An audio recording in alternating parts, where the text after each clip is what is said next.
live with NCR topper and KWHS alumnus Shivang Singh. Sorry we were delayed because of some technical difficulties, but now Shivang, please would you introduce yourself in your own words? Sure.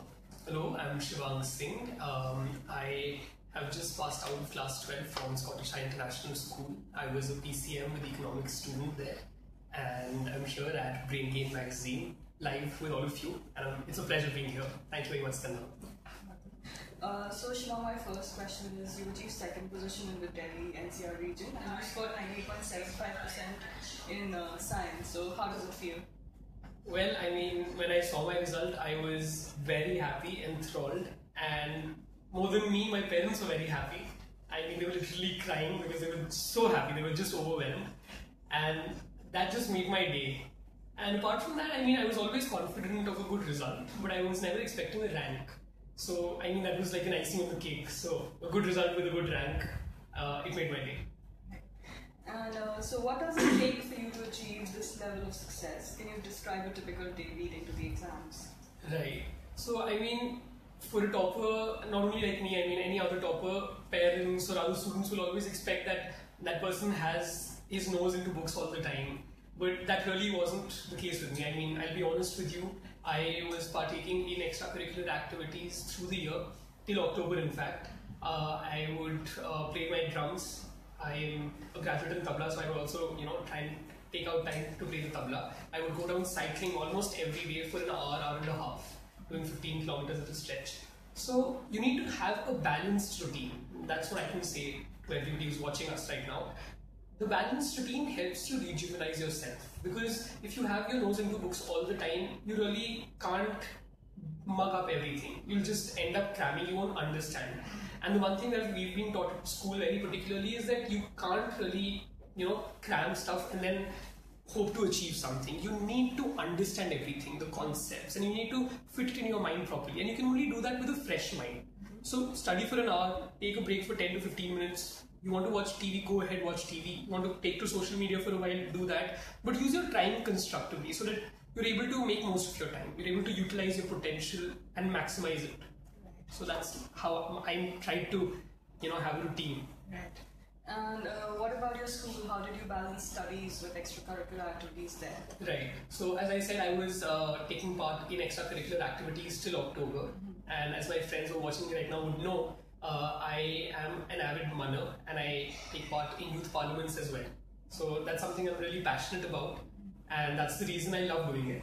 And that's again a break for me from regular studies. Nice. So I was participating in Model United Nations conferences, in youth parliaments. I was playing my drums. So again, I'd like to add something that drums for me was always a stress buster. Right. So whenever I would feel, that okay, I can't do more right now, I need to go get a break, get some time off. I would go pick up my drumsticks and I would just play the drums for say 15-20 minutes, and it would help me, re-energize, and I would then carry on with my books. Right. So, I mean, it was great because I was happy I was able to balance my day, and apart from that, I mean, extracurricular activities, parents should never, keep children from participating in extracurricular activities. That's one very essential thing that we've always learned, because you need to have a very balanced routine. Right. So that's all. Right. And one of the important extracurricular activities for you last year was when you attended the KWHS summer program at University of Pennsylvania. So tell us about that and how it helped you over the year. Right, so the Knowledge at Wharton Global Young Leaders Academy last year was a phenomenal 2-week program for me. It was really memorable and it was learning filled. And in fact, scoring a perfect 100 in economics, the credit really goes to that program, because there were so many topics, so many subject areas that were related to the economics we were actually studying at school, that it actually helped me a lot. And it wasn't only restricted to academics at the summer program. I mean, I'm grateful to Brain Gain magazine for that opportunity, because it helped us widen horizons. I mean, we were interacting with not only our fellow students who were participating there, but apart from that, we were interacting with the faculty at Wharton, with full-time scholars who were there. We were sharing dorms with them. We would go out in the evenings, roam around, and we would make most of the time we had. So it was an amazing experience, and those 2 weeks will always stay with me. And so what are your plans for college now? What comes next?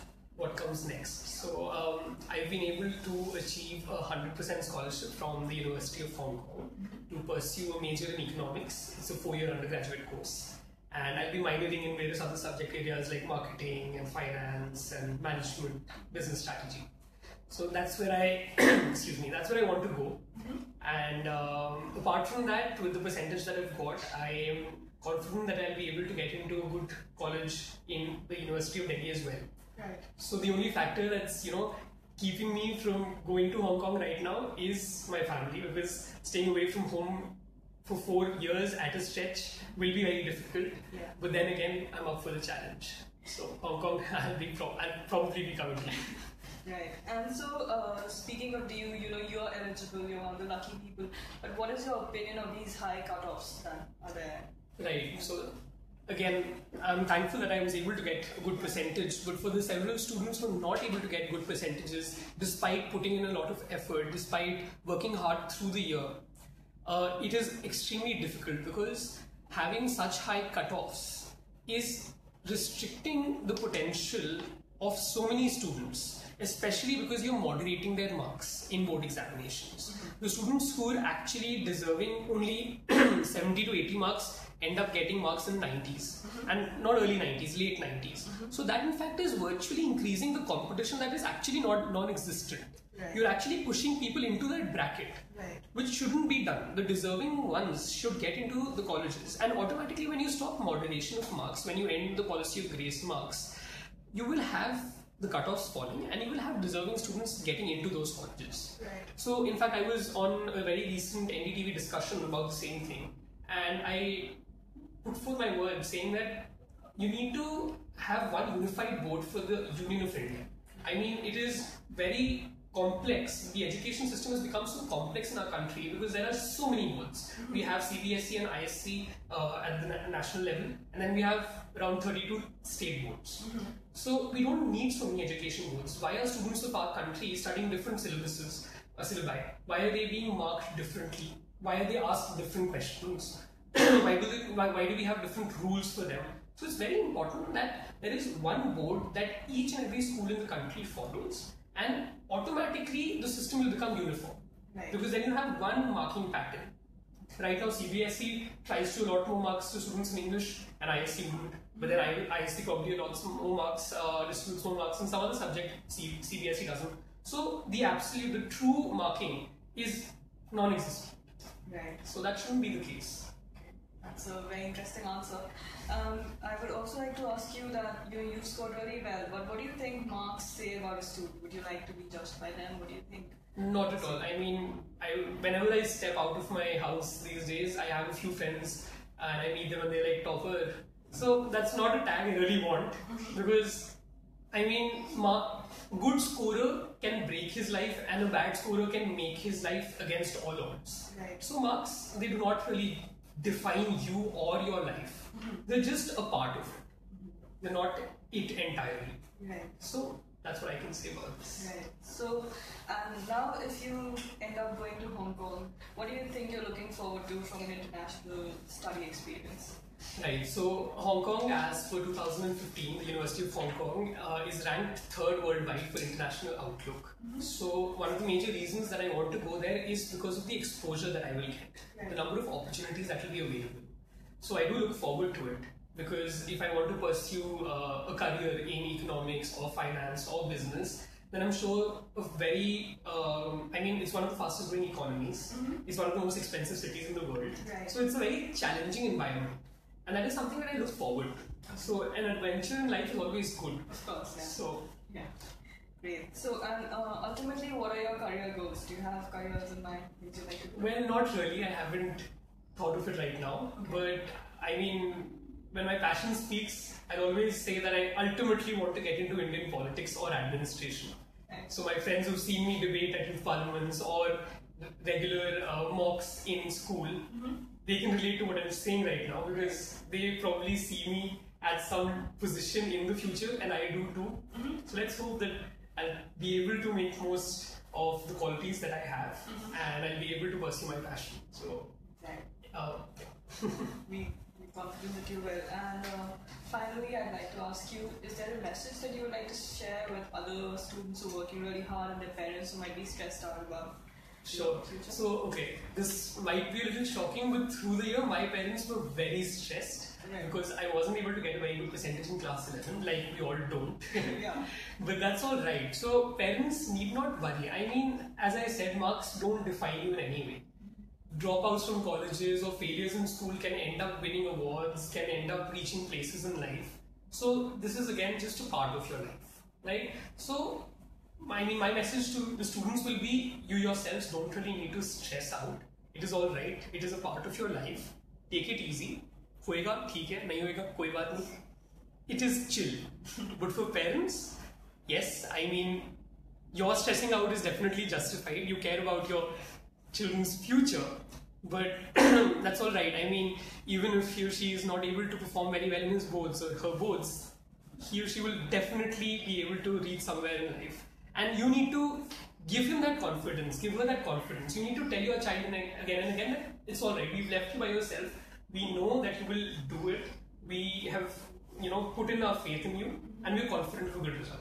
So no matter what happens, we're happy, and that's all. That's all that matters at the end of the day. Right. So that's all I can say. So our readers have sent in a few more questions, and we're just going to ask you that. So one of the questions is, what is the best way to get scholarships? What is the best way to get scholarships? Yeah. Okay. Sadly, the best way to get scholarships today is getting good marks. And apart from that, definitely. I mean, I got a conditional offer from the University of Hong Kong, which said that if I were able to get, if I'm able to get an aggregate result of 97% or above, all 5 subjects combined, I will get 100% scholarship that would cover my tuition and my accommodation and everything. So that's one of the universities that offers good scholarships, because there are various slabs for scholarships. Mm-hmm. So I don't know about other universities, because for a while now I've had HKU as my aim, but definitely with your marks, your extracurricular resume will definitely count. Mm-hmm. But ultimately, at the end of the day, it's your marks that matter for scholarships. Right. So that's one thing. So yeah, that's been a very wonderful session, and we are very happy for Shivang. We're very happy that he was here with us today, and the words that he shared are relevant, I think, for students and their parents and everybody who's watching. So congratulations once again, Shivang, and thank you for being here today, and thank you for watching. Thank you.